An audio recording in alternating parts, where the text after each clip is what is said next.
Hello, AfterBuzzers. We're here talking casual episode 4, Big Green Egg. You do not want to miss it, so stay tuned.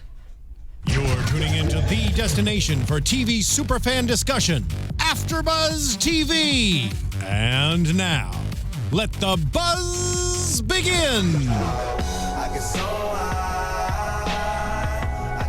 Oh, yeah. Oh, yeah. It's a party in here. Love the lights. So this episode... Swears.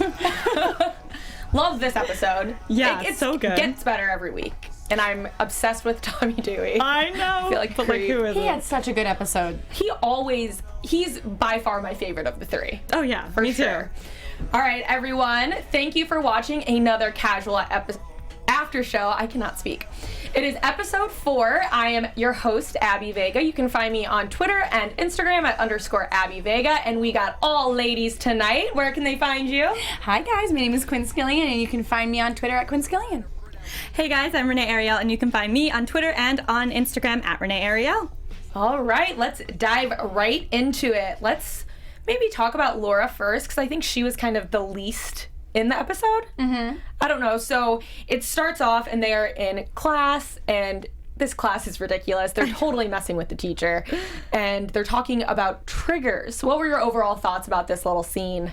I loved it. She made a real friend, guys, and it's so cute watching her like have fun and kind of go back and forth with this girl. I'm so happy for Laura. Yeah, it obviously feels like these two girls are definitely on the same wavelength when it comes to stuff. They just kind of vibe really easily and really quickly, and that's great. They kind of have this kind of like dry sense of humor, a little bit of skepticism, you know, this kind of millennial sensibility, so they obviously like, you know, really get along really well. But on the other, and I thought the trigger thing was funny, because I mean, that's like, you see that all over the internet right now. It's really funny to kind of see that get brought into this classroom setting. But on the other hand, that's like, well, wait, didn't she go through all these hoops to like get out of school and get into this class, and now she's just gonna like mess around and stuff? It's like, I know, and I don't know if I guess kids will be kids, yeah. but... And I don't know, this could just be me being weird, but like, maybe because Laura hasn't really had any good friends before, but I kind of felt this way with Valerie in regards to Jennifer too. It's like they're almost like kind of creepy looking at these like friends. I thought there was a little, and you know, I remember there being a comment that Alex made last episode about like this no, there's no line between friend zone and relationship, that kind of thing, and how that's kind of coming into both, Val's relationship with Jennifer and Laura's relationship with Aubrey. Yes. And yeah, I was getting the same kind of thing. I was like, I feel like I'm craving platonic relationships in this show, and for some reason, just knowing how the show works, you always go, well, what if? I have a feeling that Aubrey, this is a prediction, but I'm just going to say it now. Yeah, get into it now. I don't want to forget it. Honestly, break the rules. I think that Aubrey and Laura are going to have a moment where they like kiss or like something. A romantic moment. Yeah, too. I think so too. Like maybe when they're drunk or something, but like it's not, it doesn't seem like the normal like platonic friendship at all. There's definitely like a little bit of just like kind of subtle flirting, it seems. Even if it's just like completely silent and just with eye contact, they seem to have this unspoken bond, and spoken, but like, I don't know, I just like, yeah, getting into that kind of thing. I wanted to talk about the guy at the diner. Yes. Because they like reject his attention, male attention, really fast. So I thought that was really interesting. I think the idea of her being like, what's your game plan here? I thought that was a really important conversation to have about the way guys treat women and this whole texting thing and like this kind of like, you know, the expectation for sex and for all that stuff. I think that was a really important point to bring up. I don't think him bringing them cookies and all that warranted how aggressive they were with him. They were super aggressive. And that aggressive. really bothered me because I actually think that's a really important topic, the way that guys try to treat women and, you know, kind of do nice things and kind of like, what is your, I remember she said like, what's your game plan here? What's your end goal here? And I was like, I love this, but like, I wish that conversation had been brought up in more aggressive, more overt circumstances. Yeah. Because it just made them look like assholes. Yeah, they looked nuts, because I totally agree with that. He's like, hopefully I get your number and then we talk and then I'd ask you out, and she's like, well, if you just wanted to ask me out, you do it now. And I liked the message that was being put across, but I agree that it was very aggressive. It was too much what he was doing, because like I feel like we've all experienced that, where you just want to talk to a guy being like, I know what you're doing, I see what you're doing, but normally it's in a way where it's like you feel uncomfortable. This guy in no way made me feel uncomfortable, and that's why I was like, I'm happy we touched on this. I just wish it had been done where like it's more warranted, you know? Yeah, no, I agree with that. I think they were really aggressive towards him, and I felt bad for the guy because he was like trying to give them cookies and like being cheesy. However, I love the way that they talked about what happens after, you know, the guy texts you and the back and forth because of modern dating again, and like how that's what happens. I mean, how often when you get someone's number do you hang out right after? Usually it's back and forth for a while. Hey, what's up? Da, da, da. And like, oh, you want to come over? Like stupid kind of sleazy stuff. But like this guy didn't deserve that. Maybe a ton of other guys did who do that. This guy was like buying them cookies, and it was kind of cute, like sweet. It was maybe they didn't want it, but they didn't say that. They weren't like, no, thank you. They just said nothing about the cookie, so he tried again. But he wasn't like that's exactly right. If they had been like thank you, but no thank you, or if they had said something, it's like, wait a minute, who's the one who's not being overt here? They you know came what in I mean? real hot, like attacking him. And that's why I'm saying about it, the fact that it was like male attention that they pushed away really, really fast. That's why I'm getting into maybe there's like something else going on with their relationship. I 100% think there is. Yeah, me too. To be honest, in that one moment, I thought she was going to say something like, well, I don't even like guys. I thought she was going to say something that was like blatantly like, I'm not interested in men in general. It wasn't even Laura though. Like, it wasn't even they. It was just Aubrey who was going at this guy, and Laura kind of just sat there. I mean, she didn't care, but like, it was Aubrey, girl, like, calm down. Yeah. And also, with this being said, I mean, I could be stretching it a little far here, but in regards to Laura, the only male relationships we've seen with her have been very, very dysfunctional. With, I forget the guy's name, what was her boyfriend's name? Oh, I don't. But she like went out of her way to like make a sex tape and then just tried to like be sexual. Maybe she has deeper like confusion about her sexuality deep down, and that's why those relationships are only like that. I don't think Laura's confused about her sexuality. I think Laura is the kind of person where I don't think being attracted to men or women is what she's concerned about. I don't think it's that. I think it's more like who she finds herself attracted to and why she finds herself attracted to them. I don't think we have to worry about her sexuality so much as we have to worry about like, you know, does she go after people who seem a little, hard to get? You know, does she, you know, what is the psychology behind who she's attracted to? Not necessarily the gender or the sex or whatever. Do you know what I mean? Because the thing is, with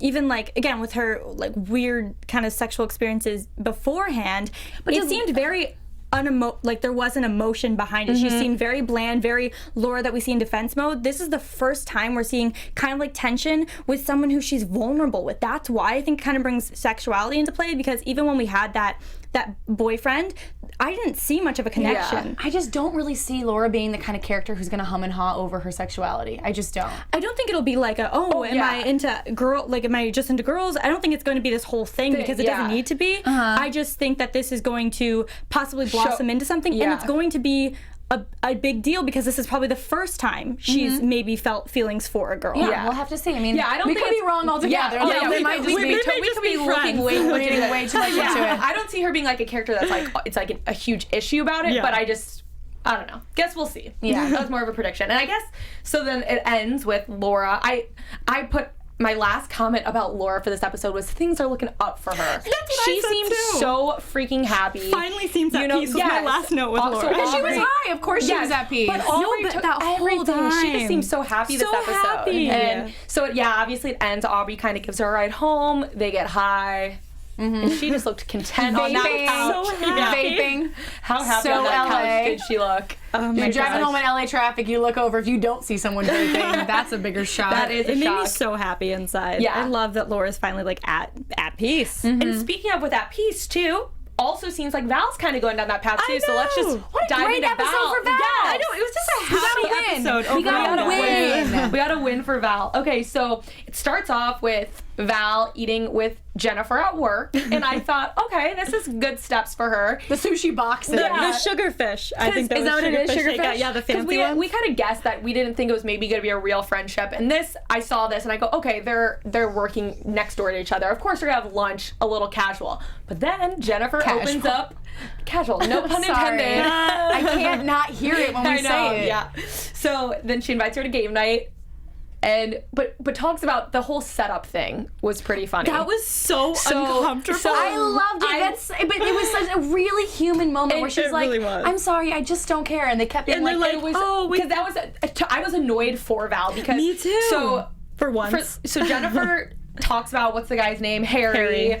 You know, I'll set you up, and right when she walks in, they're like, yeah, Harry brought a date. I'm so sorry. Like 3 people come up, and Val was so uncomfortable. She's like, I don't care. Like, just stop. Yeah. What do you guys think of this whole interaction? It was so awkward, but so realistic. Like, I feel like there are so many moments like that where you're cool about something because it wasn't even a big deal to begin with, but other people are like, oh my gosh, but like, are you okay? Which makes the whole situation worse. Yeah, especially if it's a group of people who don't know you that well. Yeah. They have nothing else to connect with you about except for this tiny little moment of drama that's already happened. Yes. And so they're going to Valerie. keep hammering it home because it's uncomfortable to have a stranger, you know what I mean? It's like, this is the one thing that we have in common so far, Yes. so we're going to Yeah. keep talking about it. I thought that was hysterical. Me too.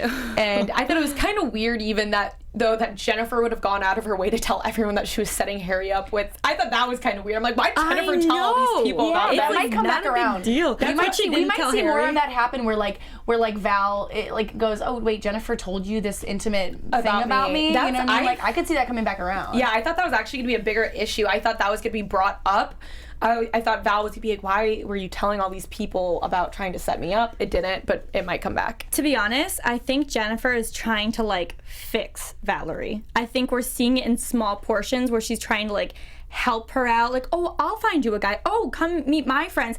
And it's sweet, but I think Valerie's going to take offense to it later on in the season when she finds out that she's trying to like pretty much make her a project. That's the vibe I'm getting from it. I could see Valerie being like, you think you're so much better than me, and like you know all that stuff. I could see that happening. Because it was like even the way she brought up setting her up with Harry was not very organic, and like it's not like Valerie was asking, oh, who could you set me up with? She just seems like she wants to help her when Valerie hasn't asked. She just wants her friendship.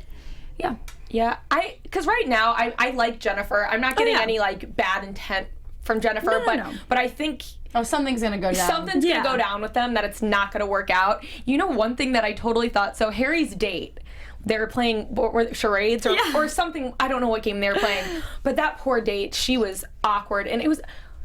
I kind of got bad vibes from Jennifer's friends, though. Did you notice they were kind of like talking smack and like judging the date? The main guy who Yeah. was on her team, who is an actor I recognize from something else. I should have looked him up before this. But he was like really, really rude to her. And I'm just like, hey, pal, it's a game. Like, it was. Yeah, I was just. They were kind of being a little judgmental, in my opinion. And I thought it was I liked the moment between Val and the date after, because the date had that really awkward when she was playing the game and she was really bad at it, and you could tell she was uncomfortable. Yeah. And I thought it was sweet to see Val kind of talk to her about it. Val just telling her what Val needed to tell herself was, you don't owe these people anything. It doesn't, you don't have to impress them. Just like, who cares? Who cares? If you never wanted to, you never have to see them again. And I also thought that the way that girl was feeling was a very relatable to just many people, because there's so many times, not so many times, but I feel like everyone's experienced that when you're kind of the outsider in this group of people and you do try to fit in, like whether you are consciously trying to do it or not, and you can get in those uncomfortable situations. So I thought that was just a good little thing that they included in this episode. And especially if you're really anxious in a social situation, you completely like close up and you can't think of regular words like author. I mean, your brain isn't working properly. I felt really bad for the girl, and I'm so happy that her and Valerie had that moment because they both really needed it. It was so crazy to see Valerie not be the most awkward person in the room. I know. I think that, honestly, after that conversation and she comes back and just like kicks ass at the game, I think she got the confidence. I think she's like, I'm not the most uncomfortable person here. And I thought that almost in a weird way just made her feel good. And, I don't know. Yeah. It made her feel, wow, I'm doing good right now. Like, this girl's worse off than I am. A little schadenfreude, a little bit, maybe. And I thought it was just funny that that's what Val was good at. You know, she was just like killing the game. She really was. Yep. It was so She was funny. doing so well. And then at the end, Jennifer, Sorry. go for it. Just that she kind of blew off Alex to stay there, which we have not really seen her do yet. Yeah. I forgot about that, and that's a good segue into Alex, because Alex doesn't seem to be catching the break that Laura and Val did this episode. So it kind of starts off with Alex showing up to the meeting, and he's late, and he's just, everything he does, his comedic timing, I think, is hilarious. Yeah. His facial, he doesn't try to, we talked about this, it's none of the trying too hard comedy. Everything's very subtle and dry, and I like that. But he's late to the meeting. He walks in and they wrap, and Jordan's like, oh, we're done. He's like, is there anything I should know? And they're like, no, we'll send over the minutes. So then he decides that the best idea is to invite them over to grill. Keep your friends close and your enemies close. Yes. So I thought it was pretty hilarious to see, because first of all, the scene with him and Leon. What do you guys think of that when he's like, you have other friends? I love that because I felt he was kind of projecting in a way. It's like, wait, you have other friends? Because he doesn't have other friends. really So he's like, doesn't. wait, you don't? Because I don't. And I loved that moment. But again, like it's just Alex actually investing actual interest and time in Leon, you know, to kind of even care that he had other people to hang out with and stuff like that. So I think this is going to be like really, really interesting to see like Alex care more about this weird friendship than Leon does. Yeah, because I was going to say, it's a big turn from season 1, because when they first meet, you know, Alex is just kind of being a dick and, you know, I'm going to have this guy stay over. And then now Alex is kind of in this new weird stage of his life, and he truly looks at Leon and I think values the friendship so much. And Leon at this point does seem a little less invested. Yeah. I mean, Leon's a good guy. I don't think that he's going to like blow Alex off. But But Leon sees Alex for what he is. Like, he's kind of a mess. Yes. You know what I mean? He's like a little bit of a narcissist. He's like kind of a user. He's really, really, you know, egocentric and stuff like that. So I think it's gonna be really interesting. I think we might have like a little friendship heartbreak for Alex. I think that we don't know too much about Leon's life because we don't follow him. We just mainly follow our main three characters.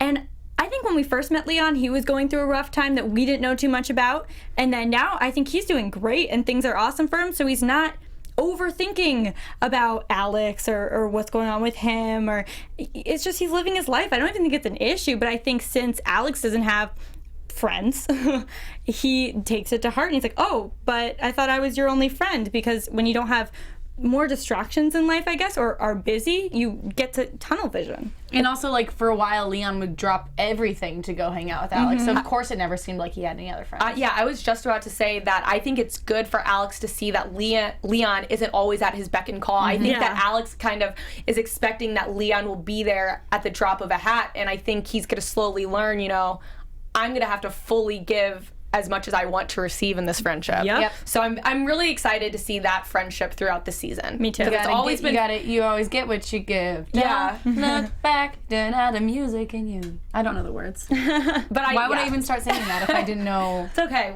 We know you're going for. Yeah. But yeah, that friendship has always been fascinating to me. So I love seeing that grow, and I think we'll see a lot more of it. But I thought it was also a pretty funny scene seeing Alex try to get this. That's where the title comes from, Big Green Egg, because that's the grill he gets. Why would he invite people over to a barbecue If he doesn't have a grill? Like, there's a million other things. Hey, I got a jacuzzi. Hey, I can make some waffles. I don't. Yes. It's like, where did that come from? I was wondering about that too. And Perfect for Alex's I know. character, though. And He what did would he invite say? people I said, over. Yes, just get yourself into hot water. And like, one of the best parts was, and when they were trying to set up the grill, he's like, what does it mean you gotta burp it? And then when his guest came, he's like, oh yeah, I just gotta burp it, like acting like he knew what the does terminology. it mean? What does it mean when you got a birthday? Does anyone know? No, that was so weird. It seems like he got a very high-tech grill, and it was funny because he got the grill. What kind of grill did he get? And they're like, you know that the electric ones are just better. And he's like, no, but I don't know. Like they called him out for getting this grill that was stupid. But this is one of those some of my least favorite kind of writing things where it's like it's just the character making a dumb decision that makes the plot move forward as opposed to it like really making sense. Yeah. And Alex just decided to lie about having a grill. Yeah. Like that's to me sometimes feels like lazy writing. But whatever. Yeah, I was nice to have everybody over at Alex's house. It was nice to have like all of his, like, I think having his coworkers in his house was a really interesting dynamic. So I was happy that happened. But as for the whole like having to set up the girl thing, I was a little bit there like, could have been so many stupid. Yeah, because there could have been so many other, like you said, tactics to get them over in an honest way. Yeah, So it just felt it like didn't make sense, really. But you know, it happened, and I think the main reason was an opportunity for Jordan. What's her name? Jordan's girlfriend, Sarah. Oh. And right when she walks in, you get the vibe that Alex and her know each other. You don't know why, and then you find out when he calls Val. She's like, "Why is your ex-girlfriend?" Were you guys expecting that? Not well. Yes, when they met and they had that like awkward hug, I was assuming it was his ex-girlfriend. My favorite line from this whole episode was when he was talking about what she did and how she stole all the light bulbs, even from his fridge. That made me laugh so hard. That was so funny. Yeah, I mean, when they made that first interaction, I definitely thought that they had some past. I thought they maybe just hooked up recently or something, and that was going to be kind of a weird thing. Yeah, I mean, it wouldn't be totally out of, you know, the realm of possibility for it to just be some random girl that he's hooked up with. It seems to be like there's many of those wandering around. Exactly, and then it turns out it's being his ex-girlfriend. And I don't know, I'm kind of curious. There seems to be, do you think we're going to learn more about what went down for real in this relationship? Because it seems like there's a lot of unresolved Yeah, things. I think so too, and I think this is like what kind of projectile kind of, that's what got him into snooger was whatever went down with this girl, and that's kind of why he got into this whole like online dating kind of situation and kind of trying to be a playboy, stuff like that.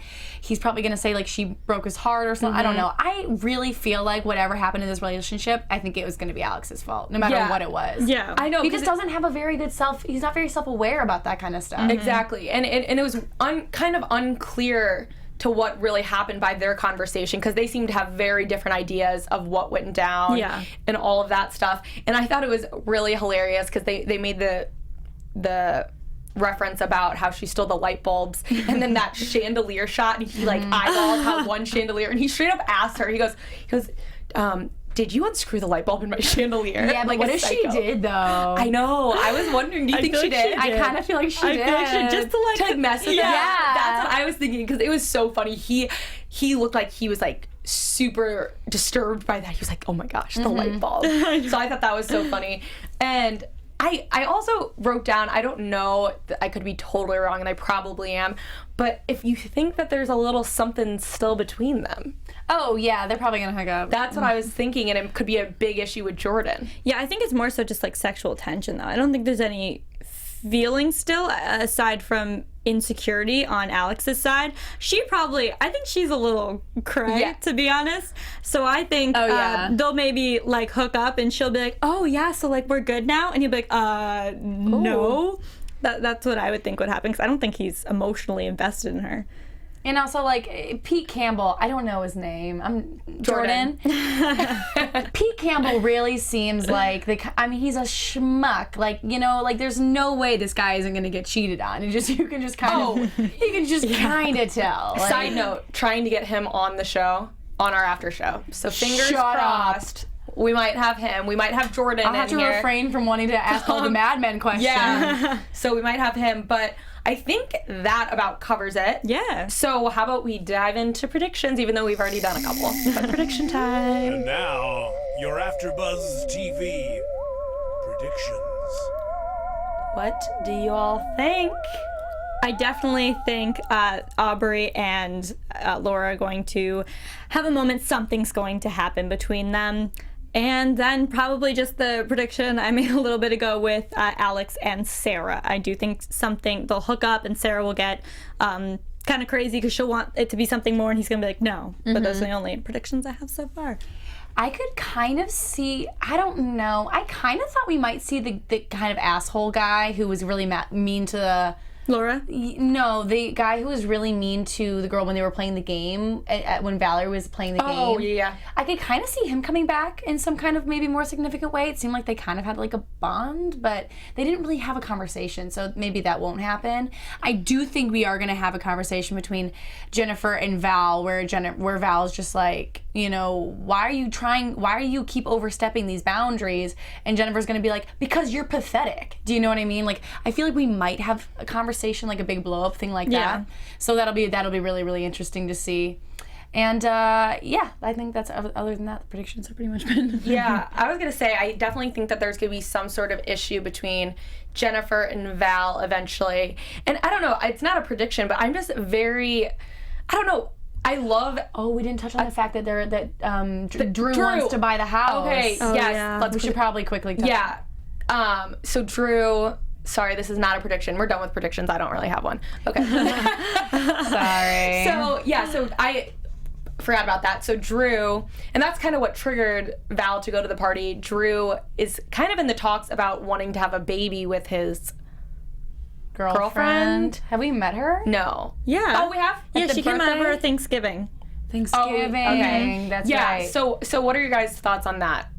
He's moving on with his life. So are we still thinking that maybe Val and him are gonna hook up? I don't kinda think so, canceled that. yeah. I don't know. Maybe we'll have to see. Because that was still foreshadowed. It was, yeah. So I'll be interested to see what happens. I mean, maybe Drew has a freak out moment. Things are getting too serious or something with him, so he wants to go do something crazy. But I mean, everything with the house is what prompted Val to want to go meet this hairy guy at the party anyway. Yeah. So if anything, I just think it's going to push her more and more into trying to find a new guy, a new life, you know what I mean? Just kind of be like her own independent woman. Yeah. But with Drew also, we have to remember that he cheated on Valerie to begin with, so I wouldn't put it past him to cheat on this new woman at all. That's a good point. I don't know how he would manipulate Valerie into that, but again, she is pretty weak right She now. has a barrel of wine next to her bed. I love that reference. I go, That was girl, so I can funny. relate with you. Oh my God. Just give me a little tube. I had one before I came here. I love wine. Not a barrel. Can't go wrong. A whole barrel. I had rosé, or as we call it, summer water. Summer water. Yeah. Summer water? Have you guys ever heard that? No. That's the thing. I've never heard that. I love it. Get into it, you guys. God, spend some I'll time get on the into internet. it. Jeez. I need to spend more time searching the internet. But I think that about covers it. Make sure to let us know what you think in the comments below. What do you think's gonna happen? I know I'm so excited for the rest of this season. Make sure to follow us all on AfterBuzz TV, YouTube. Give us thumbs up, and then you can follow me on Twitter and Instagram at _Abby Vega. And where can they follow you? Hey guys, you can follow me on Instagram and on Twitter at Renee Ariel. And you guys can find me on Twitter at Quinn Scillian. You can find me on Instagram at Quinstagram, and you can add me on Snapchat at QuapChat if you want. Awesome. Thanks so much for watching, everyone. Make sure to tune in next week. Bye. From executive producers Maria Menounos, Kevin Undergaro, Phil Svitek, and the entire AfterBuzz TV staff, we would like to thank you for listening to the AfterBuzz TV network. To watch or listen to other after shows and post comments or questions, be sure to visit AfterBuzzTV.com. I'm Sir Richard Wentworth, and this has been a presentation of AfterBuzz TV. Buzz you later. The views expressed herein are those of the hosts only and do not necessarily reflect the views of AfterBuzz TV or its owners or principals.